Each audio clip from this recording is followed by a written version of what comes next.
Escribidme una carta, señor cura. Ya sé para quién es. Sabéis quién es porque una noche oscura nos visteis juntos. Pues, perdonad, mas... No extraño ese tropiezo. La noche, la ocasión. Dame pluma y papel. Gracias. Empiezo. Mi querido Ramón. ¿Querido? Pero en fin, ya lo habéis puesto. Si no queréis. Sí, sí. Qué triste estoy. ¿No es eso? Por supuesto. Qué triste estoy sin ti. Una congoja. Al empezar me viene. ¿Cómo? ¿Sabéis mi mal? Para un viejo, una niña siempre tiene el pecho de cristal. ¿Qué es sin ti el mundo? Un valle de amargura. Y contigo, un Edén. Hacer la letra bien clara, señor cura, que lo entienda eso bien. El beso aquel que de marchar a punto te di. ¿Cómo? ¿Sabéis? Cuando se va y se viene y se está junto, siempre no os afrontéis. Y si volver tu afecto no procura, tanto me harás sufrir. ¿Sufriré nada más? No, no, señor cura, que me voy a morir. Morir. ¿Sabéis que es ofender al cielo?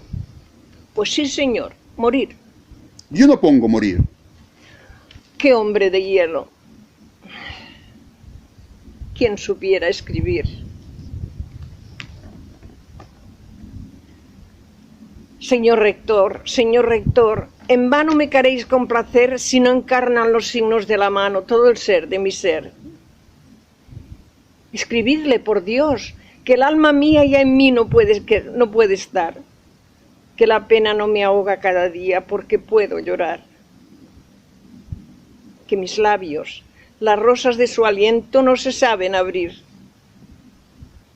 que olvidaron de la risa el movimiento a fuerza de sentir, que mis ojos, que él tiene por tan bellos, cargados en mi afán, como no tiene quien se mire en ellos, cerrados siempre están, que es de cuantos tormentos he sufrido la ausencia el más atroz, que es un perpetuo sueño de mi oído, el eco de su voz, que siendo por su causa el alma mía goza tanto en sufrir.